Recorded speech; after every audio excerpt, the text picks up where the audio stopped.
Ao final desta quarta-feira, os porto-alegrenses vão conhecer todos os candidatos participantes na corrida eleitoral ao Paço Municipal e ao Legislativo de Porto Alegre neste ano. Nos últimos momentos, ante o prazo do fim das convenções partidárias, as legendas seguiram estruturando as chapas, com a indicação de vices para os 13 candidatos a prefeito na capital. A disputa para quem ocupará o Paço Municipal nos próximos 4 anos é a mais concorrida das últimas eleições.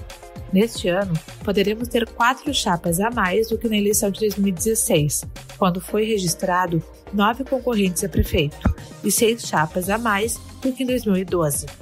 Com o término das convenções partidárias no dia de hoje, o próximo passo do cronograma eleitoral municipal é o registro das candidaturas, que tem prazo final até 26 de setembro. Só com o registro é que as chapas serão oficialmente concorrentes na eleição. Apesar de ainda haver 10 dias pela frente, algumas chapas já se adiantaram e concluíram mais essa etapa. A consolidação do cenário eleitoral de Porto Alegre é o tema do Direto ao Ponto de hoje, quarta-feira, 16 de setembro. Eu sou Brenda Fernandes, seja bem-vindo.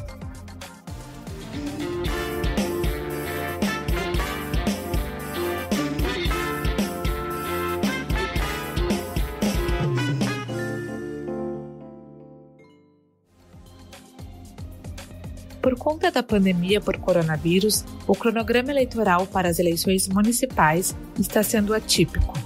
As convenções partidárias foram, em maioria, transmitidas virtualmente. A campanha dependerá, mais do que os outros anos, da internet e as datas de votação foram adiadas. Desta forma, os eleitores devem ir às urnas votar para escolher prefeito e vereadores no dia 15 de novembro, daqui 2 meses. Já nos municípios onde ocorrerá o segundo turno, a votação ocorrerá em 29 de novembro. Dentre as medidas também está a ampliação do horário de votação, que será das 7 da manhã às 17 horas da tarde, para evitar aglomerações. Todas essas medidas foram autorizadas pela Justiça Eleitoral para garantir maior segurança durante o pleito. Em Porto Alegre, já foram confirmados em convenções partidárias como candidatos ao Paço Municipal o atual prefeito Nelson Marquesa Júnior, do PSDB, o atual vice-prefeito Gustavo Paim, pelo PP, a deputada federal Fernanda Melchiona, pelo PSOL, os deputados estaduais Juliana Brizola, PDT, Sebastião Melo, MDB e Rodrigo Maroni, PROS, o vereador Walter Nagstel, PSD, os ex-deputados Manuela Dávila e João Derli, do Republicanos, o ex-prefeito José Fortunati, do PTB, Júlio Flores, PSTU, Montserrat Martins, PV e Luiz Delvair Martins Barros, PCO. Como de praxis, durante as convenções ocorreram algumas reviravoltas na definição de chapas, e até haver a oficialização dos nomes junto à Justiça Eleitoral, o eleitor ainda poderá ser surpreendido. Para comentar o cenário eleitoral municipal, o Direto ao Ponto recebe a editora de política do Correio do Povo, Maura Xavier. Olá, Maureen, tudo bem? Queria agradecer o convite de mais uma vez, ter a disponibilidade de poder estar aqui no Direto ao Ponto, conversando um pouco sobre o cenário político da capital agora, com o cronograma eleitoral já em andamento, e a consolidação das chapas que vão concorrer ao Paço Municipal. Eu que agradeço o convite, Brenda. Acho que é sempre importante a gente manter os ouvintes, e os leitores atentos a essas movimentações e essas articulações, porque nós teremos eleições em um ano completamente atípico, como mesmo já falaste, em função da pandemia. Então é importante ter em mente, que nós vamos ter esse desafio de escolher os próximos gestores desses próximos 4 anos, e quanto isso é importante exatamente para esses desafios que estão no nosso dia a dia, como propriamente a saúde, a segurança, a educação e por aí em diante. Maura, a gente acabou de comentar aqui no episódio sobre os reveses que são típicos de uma corrida eleitoral, Da forma como está se consolidando hoje o cenário eleitoral em Porto Alegre, o que chama a atenção na definição das chapas? Então, o que a gente pode, acho que vamos situar o ouvinte, se a gente for pensar no último 1 ano, né, de negociações e de articulações, a gente pode olhar para esse cenário bem pulverizado e com alguns candidatos concorrendo nos mesmos grupos, né? O que isso eu acho que vai ser, com certeza, até pelo que próprios especialistas e coordenadores de campanha têm já indicado, um grande desafio. Por quê? Porque a gente pode pensar que teremos 13 pré-candidatos nesse momento. É importante levar em consideração, né, como tu também já antecipasse, aqueles registros que realmente vão ser efetivados junto à Justiça Eleitoral, as candidaturas que vão respeitar e vão atender todos os requisitos e que vão se viabilizar até o momento da votação.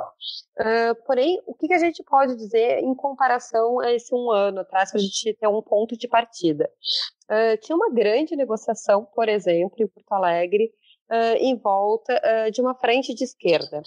Né? Essa frente de esquerda, a ideia era unir esses partidos que, de uma certa maneira, eles são alinhados com algumas bandeiras e tentar fazer uma candidatura forte para essa disputa. E o que aconteceu? Isso foi discutido, porém não avançou. Né? Então, por exemplo, nesse momento a gente tem aí 4 candidaturas que poderiam estar unificadas, né? 3 delas, inclusive, com mulheres, e que daí a gente pode dizer a Fernanda Melchiona, a Juliana Brizola, a Manuela Dávila, e daí talvez algum outro partido menor que poderiam estar unificados, porém vai ter esse desdobramento com essas 3 candidaturas, com algumas diferenças, mas dentro do mesmo espectro político, se a gente for pensar assim.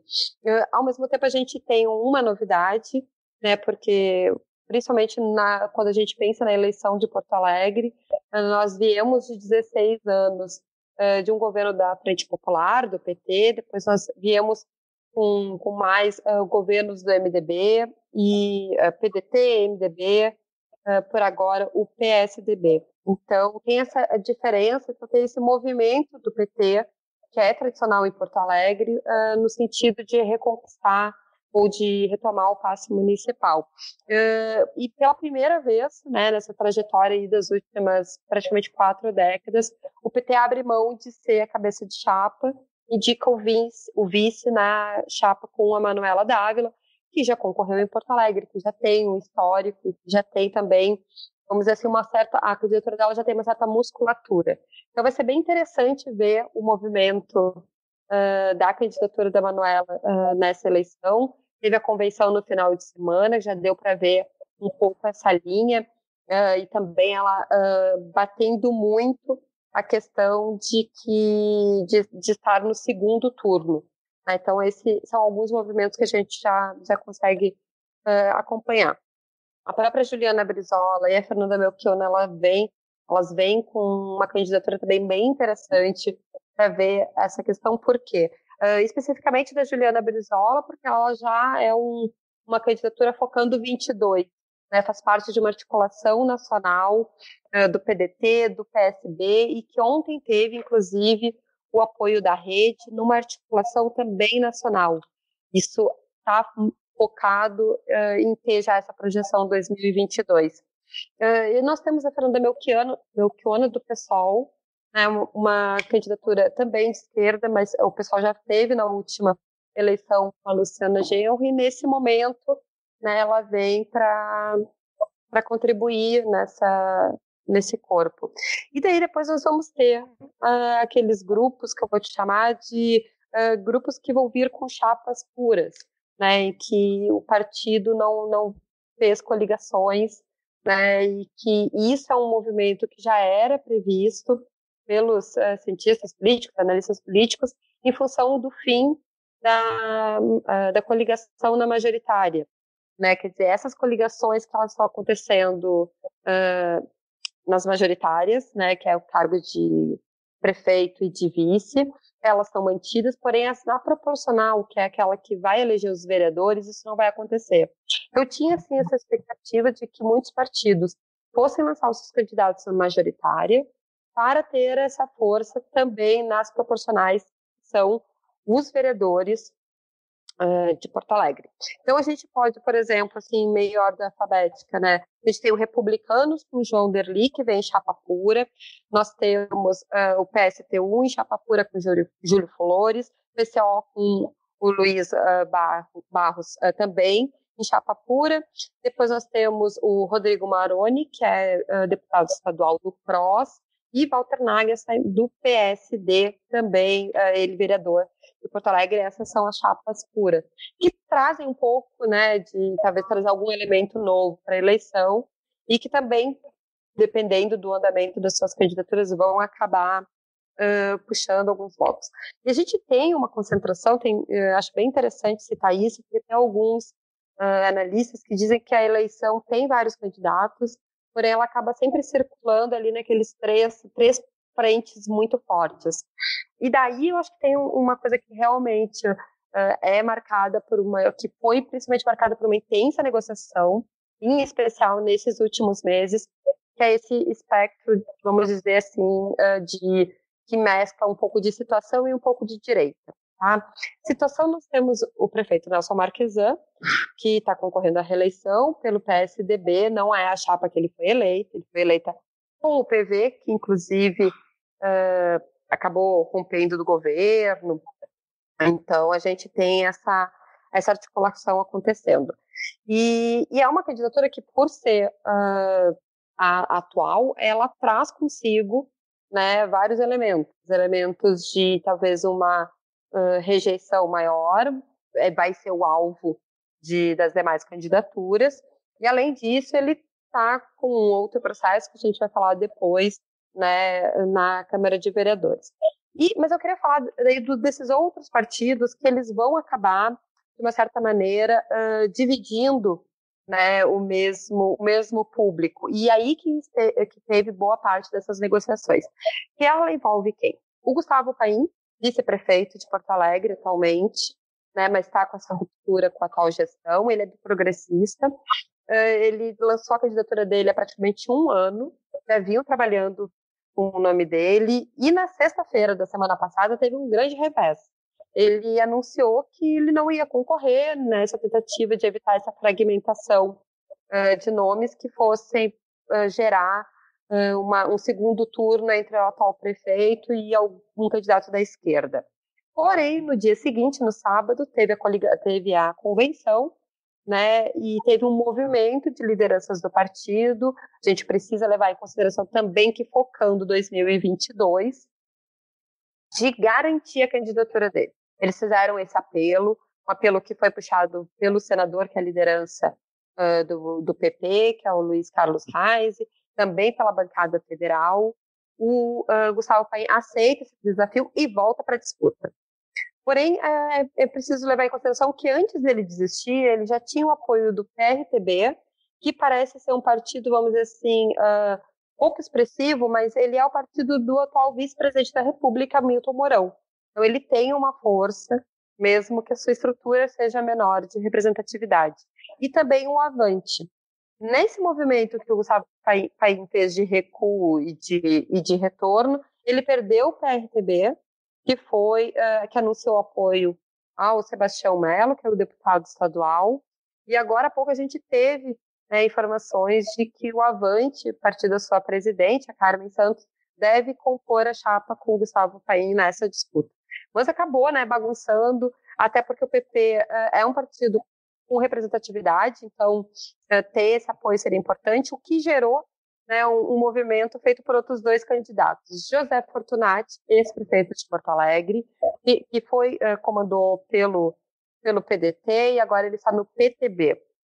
E Sebastião Melo, PMDB, né, inclusive eles fizeram parte de uma mesma chapa, que governou Porto Alegre, e agora eles vão estar em lados opostos. E são duas frentes que vão, de uma certa maneira, um pouco se refletir, né, nessa disputa. Ambos estavam articulando tentar conquistar o PP nesse vácuo. Essas negociações não começaram na sexta-feira, só para deixar claro, né, porém não se consolidou. Ao mesmo tempo, a gente teve O José Fortunati, nessa articulação, o José Fortunati já tinha anunciado ano passado que não iria concorrer, estava em Portugal, voltou para Porto Alegre em função da pandemia, estava fazendo um curso de mestrado, voltou para Porto Alegre, se filiou ao PTB e entrou na disputa. E já entrou na disputa com slogan, com a temática que deve ser de defesa da sua administração e também de evitar polarizações na discussão. Confirmou na manhã dessa quarta-feira o André Cecchini, que é médico, que é do Patriota, que era pré-candidato na disputa e que vai compor essa chapa. O Sebastião Melo, do MDB, veio articulando, é a maior coligação, conseguiu ao todo reunir 7 partidos em torno do seu nome. A campanha dele também não começou ontem, ele já vinha trabalhando, né, em fortalecer seu nome dentro da disputa, que terá o Democratas, né, o vereador Ricardo Gomes, que também foi secretário do governo Marquesan, para compor essa frente. Esse é um panorama, né, que a gente faz do cenário de Porto Alegre para mostrar que ele é um cenário bem complexo, né, até para quem já está acostumado a cobrir as eleições, ele vai prometer aí o desafio de como isso vai se dar, né, aí agora ao longo da campanha, de consolidar exatamente esses nomes, de fortalecer e conquistar os votos na urna. Certo. Aproveitando o teu gancho, Mauri, dentre os 13 pré-candidatos, né, pode dizer até então, escolhido nas convenções, é possível dizer que o caso mais emblemático é o do atual prefeito, né, o Nelson Marquesan, que encara um processo de impeachment, apesar de agora o processo estar suspenso novamente, né?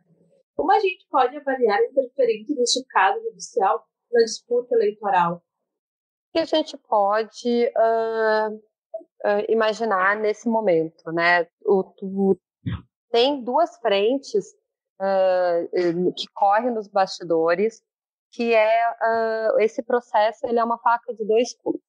Né, ele pode servir para prejudicar a imagem do atual prefeito, que é quem está à frente do comando do Paço, desgastar e apontar erros e fazer críticas, então ele é uma voz de crítica contra ele. Ao mesmo tempo, essa crítica associada ao processo eleitoral, ele pode acabar também fortalecendo a imagem dele, a relação entre o prefeito e a Câmara de Vereadores, ela foi tumultuada ao longo desses 3 anos e meio de governo, segundo o prefeito em sua defesa, porque ele decidiu fazer uma nova maneira de governar e de negociar, e ao fazer frente a algumas práticas anteriores, acabou gerando essa reação. Por parte de muitos vereadores, que inclusive estão concorrendo, né, boa parte da Câmara vai concorrer à reeleição, faltou habilidade, né, do Executivo lidar com o Legislativo. E uma prova disso é que nós temos, esse é o 6º pedido que foi encaminhado à Câmara de Vereadores, o primeiro que foi aceito. Ele começou com a tramitação em 9 de agosto, ali no início de agosto, na verdade, e que vem num processo de uma batalha, vamos dizer assim, jurídica, né? Porque o processo ele foi aberto com, né? Ele teve apenas 4 votos a favor, 32-4, né? 31-4, se eu não estou enganada, e mostrando essa força, né? Contrária a ele dentro da Câmara de Vereadores. Então esse é um processo e ele é uma incógnita. Por quê? Porque pelo prazo regimental, esse processo ele deve durar 90 dias. Então, ele vai ser concluído exatamente às vésperas da eleição do primeiro turno. Né? Mesmo que nesse momento o processo esteja parado, esteja ainda acontecendo essa discussão judicial, isso deve se seguir, pelo menos deve permear toda a campanha do primeiro turno. Certo. A gente já lembrou aqui no podcast que hoje é o término das convenções, né, em Porto Alegre. E a movimentação começa a ser agora do registro das candidaturas. O que podemos esperar para essa nova etapa e as próximas do calendário eleitoral? A próxima data bem relevante, se a gente for pensar no nosso calendário, é uma dobradinha, que cai exatamente no final de semana, que é 26 e 27 de setembro. 26 de setembro é o último dia do registro das candidaturas, é um momento essencial, por quê? Porque a partir do registro que efetivamente esses pré-candidatos se tornam candidatos. E além disso, a partir do dia 27 está autorizado o início da campanha, né, da campanha propriamente dita, com um número, com um slogan. Então, aí que nós vamos começar realmente a ter um clima, né, mais de eleição propriamente dita. Muita gente tem lido, estudado, né, e conversado sobre como será, uma grande incógnita de como será essa eleição. Né? A gente tem orientações da Justiça Eleitoral sobre evitar aglomerações, evitar grandes eventos, né? Apostar muito em contatos individuais, apostar muito nas redes sociais para fazer essa interlocução. O que a gente tem visto efetivamente? Que o corpo a corpo não deve desaparecer completamente.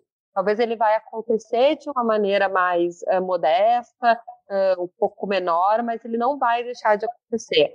Né? A gente já pode acompanhar ali pelas redes sociais alguns encontros, 5, 6 pessoas, então isso tende a continuar acontecendo, até porque a gente tem que levar em consideração que as eleições no mundo virtual, ou com as ferramentas virtuais, ela é muito limitada, né? A gente mesmo tem dificuldades muitas vezes quando está acompanhando uma transmissão, é o sinal da internet que não é bom, é o próprio pacote de dados que é um valor extra. Então, ele não é um processo, vamos dizer assim, extremamente democrático. Então, o corpo a corpo ainda é o principal argumento. Porém, ao mesmo tempo, a gente deve ter campanhas bem mais modestas em questão de valores. Né? Alguns candidatos, durante as convenções, inclusive, justificaram essas dificuldades, fizeram apoio para ter para arrecadação solidária, né, que se chama as doações de campanha, para exatamente poder fazer frente a esse desafio. O que perpassa também, além disso? A gente está tendo ainda um cenário influenciado pela pandemia, né, que está ainda permeando e está muito presente aqui no Rio Grande do Sul, porém, a gente ainda tem 60 dias para o pleito. Então, ainda tem um período desse cenário daqui a pouco melhorar, ser mais positivo e esses encontros começarem a ser ampliados, essa presença, e também o que tradicionalmente acontece, principalmente quando é definição de candidatos na proporcional, né? O eleitor acabar escolhendo nos 45 minutos do segundo tempo, antes da votação. Então, são esses os cenários que a gente vai agora começar a acompanhar até o primeiro turno, dia 15 de novembro, e no caso de Porto Alegre, mais 4 cidades do Rio Grande do Sul que poderão ter daí o segundo turno. Certo, Mauri, obrigada pela análise, por mais essa participação direto ao ponto. Eu agradeço a oportunidade e agora a gente vai acompanhar bastante esses desdobramentos e principalmente ainda no longo dessa quarta-feira, né, o fechamento dessas composições das coligações, mas em breve tudo também está com as informações no site do jornal Correio do Povo.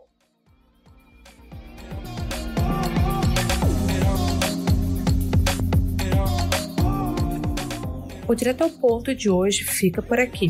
O episódio teve a apresentação de Brenda Fernandes e edição de Aleph Alencar. Até amanhã.